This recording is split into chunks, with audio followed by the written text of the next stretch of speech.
Hello, Likers. Welcome back to our channel. It's me, your fave, your one and only, your baby girl, Malaika. Likers, today we are doing a critical review of Mr. Aloy series, Another Shade of Wrong, episode 10.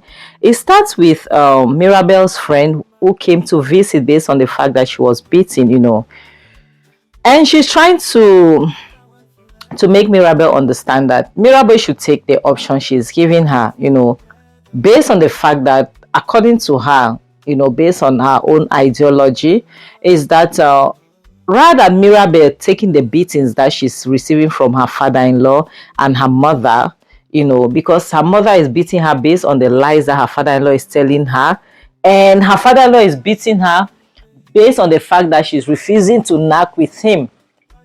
She prefer Mirabel to accept her choice, like to collect money from her father-in-law to knock with him, at least to do a trade by barter, rather than letting him knock her for free and be beating her on top. So she was giving an example of herself, saying that, okay, look at me now. Not only am I not beaten anymore, but at least I'm getting something out of it, instead of being used the way you're being used, because now your father-in-law is using you, and at the end of the day, you're not getting anything out of it. And the moment you say no, you will be beaten. Honestly, her advice is not given at all. I'm happy because Mirabel is not having it, because she is not happy. According to Mirabel, she'll prefer to be violated. She'll prefer to be, to be entered forcefully, rather than agree to her own ideology that she should collect money in exchange, because to her that's more like doing al-shawu work. You understand? So Mirabel is really devastated. She's not saying anything. She's very angry. She's unable to say anything, and her friend is trying to how she's making sense. And Mirabel is so angry to even pay attention to what she has to say. Mirabel, all she just wants right now is to be left alone. So our friend is making her understand that one thing you should know is that our mothers see us like the problem, because we remind them of our father. And it's true, because Mirabel's mom has once insulted her like that, that you are as useless as your dad who impregnated me and disappeared. She said we remind them of our father, so they have replaced us with their boyfriends, with their husbands and everything. So it makes it very difficult. You are always, at odds with them. You're always at the opposite side. So she was like, look at me now. At least take money from your stepfather to be, because once they'll get married, it will be worse though. You see this thing he's doing now, will be doing worse than that. He will be doing worse than that. Because look at me. I'm having an iPhone bought by my stepfather. I don't buy anything. I don't do anything. He does everything for me in exchange for knocking me. Hey, God of Israel. God. So she went on to say it would be better for Mirabel to be collecting money in exchange, so that at the end of the day, she could, have saved a lot of money. Then she could get her own place, and move out of the house, and then she could live her life on her own terms. That's not a good idea, because Mirabel, she's a teenager. There are a lot of risk out there for a teenager to live alone. Like almost already, look at what she can. She can be facing this under her mother's roof. Just imagine what she could face outside on her own. Life is not that easy. People are not that nice out there. People are so mean. That's the funniest thing. Anyway, her friend can only tell her what she thinks is best for her.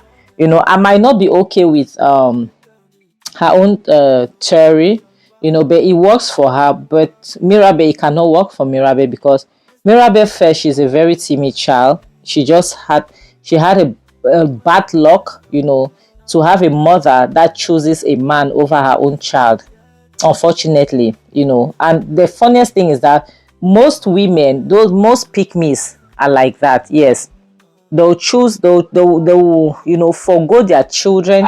They'll choose a man over their child, over their kids. Like as I'm so sorry, my neighbor's dog That dog is so senseless. It doesn't want to see other people. I'm so sorry about that. So the girl is insisting, that what she's telling her is the best thing. She should try her best to do that, to follow her, to follow her advice, because it works for real. It works. So telling Mirabel that she shouldn't bother, she'll be okay. So Mirabel just wants to be left alone. She just wants to sleep. She just wants to be left alone, honestly, because to her, it's not working. It cannot work, because it's just not okay. It's not all right. So her friend is trying to console her, tell her that everything will be okay, but she should try to do what's best for her. And I don't think what's best for her is to tell, to me, or what's best for her is to tell Sylvia. Yes. What is best for her right now is to tell Sylvia. But Mirabel is so stupid also that I don't know what is wrong with her. I don't know why she cannot tell Sylvia what's happening to her. So the next scene shows Lisa, Mirabel's mom, who is working on her laptop. I think she returned home with work. Then her pedophile, oh, I'm sorry, I'm not supposed to use this word. This guy walks up with coffee, or no, with tea. He was like, oh, I made it some tea, your tea. She was like, oh, yes, thank you. Like, as there's one thing, there's one thing about me. I don't like people making me tea. No, you don't make me tea. I don't know. I'm so sensitive with what goes into my mouth. You don't make me tea. That's one thing about me. I don't trust anyone to make me tea. I don't know. So he's standing there to make sure she drinks it, and she was happy. Then he says he's going to have his shower. He walks into them. So they're in their bedroom. They're in their bedroom. And she's glad that her guy is making her tea. And apparently this is what he does to her every evening, Because I was wondering, and he goes, the way he's looking, the way he's behaving, I realize that that tea is not an ordinary tea. Based on the fact that this tea is a tea that he gives her, this is how he gives her tea every evening to relax, for her to relaxation. It's not chamomile tea, because chamomile tea is good for relaxation, green tea as well, But this is none of those tea. This one, So allegedly, I say allegedly, sorry guys. Apparently, the fact that he's inside the shower with his cloth fully dressed, then he's opening, the shower. I realized that he did something into that tea, which means, because I was asking myself, I was wondering, how does this guy manage to, to forcefully enter this child? Then I realized that because she started feeling dizzy, drowsy and all the rest.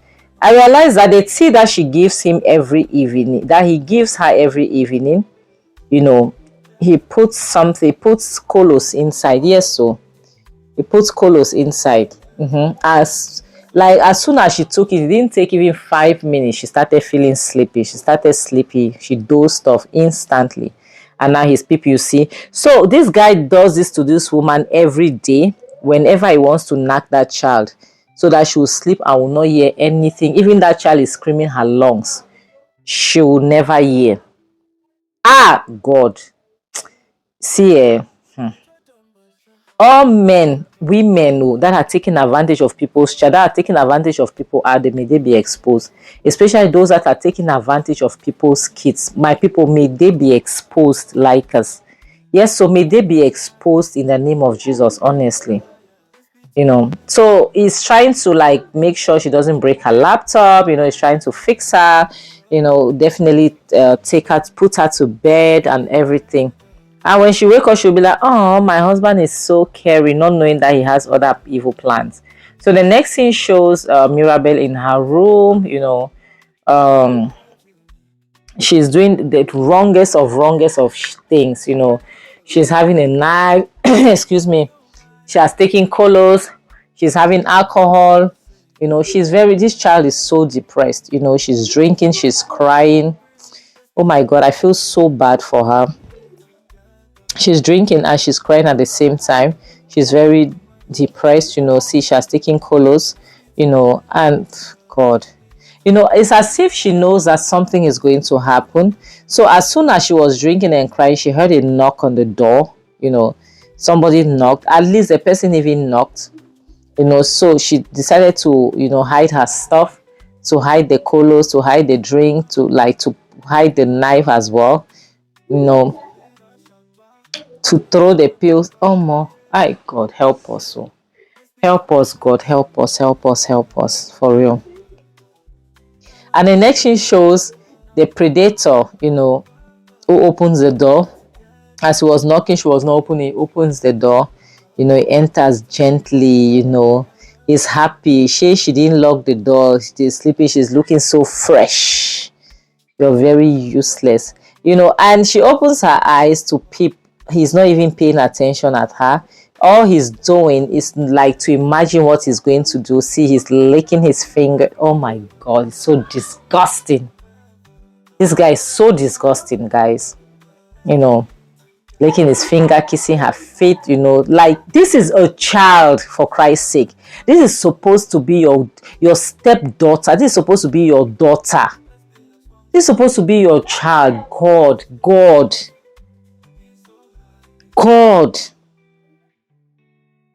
How? Guys, please pay attention to the people you bring into your house. Be careful. She opened her eyes like this, took the knife. He didn't even pay attention and put it where she could, and he was screaming. Like, as I can't lie to you people, right? The way I am, I know the people I bring to my space, because my space is sacred. It is my sanctuary. Be very careful. I don't know if I'm this careful being a single woman. I don't know how careful I'll be when I have kids, honestly. You have to be careful. You have to trust the people you bring in your space, and he's asking, what are you doing? What did you just do? Why won't she? She's trying to defend herself. She's trying to protect herself. She needs to protect herself. You cannot be abusing this child every day and think you'll get away with it like that every day. This is self-defense. Because even if they want to argue, if they go and check, they'll find his DNA inside that child. Yes, they'll definitely find his DNA. I don't, but the truth is, I don't want this guy to cry, because I want him to go to jail. I want him to go to Kirikiri, honestly. I don't want him to cry, because people like him, crying makes it so easy. It's an easy exit. I don't want him to cry. Like us, please protect your mental health. Protect your space. Protect it. The next thing shows is the next day, people wake up to know what happened, Like us, guys, protect your space, honestly. And this is Sylvia, she's jogging, and she decided to jog to their place, to see how they are doing. Honestly, like us, I'm going to end this video here, Really, people need to protect their space. People need to protect their mental health. People need to know the people they bring in their space. Marriage is a beautiful thing, no doubt. Marriage is good. It's beautiful. But my people, not at the detriment of your life or your health or your children. You need to watch the people you bring around you, especially when you have kids, especially when you have a teenager. People, you cannot know somebody just by merely looking at them. You will not know if they are good or bad, because the ones you might be thinking that they are good, they might be the saddest of saddy people. Please protect your children. Marriage is beautiful, but it's not the end of the world. It's not a do or die affair. It is not. Protect your space, protect your mental health, protect your children. They are the most important things to you after God. Honestly, they are. Okay. So on this note, I'll have to say bye, guys. Take care of yourself. I love you so much. Mwah.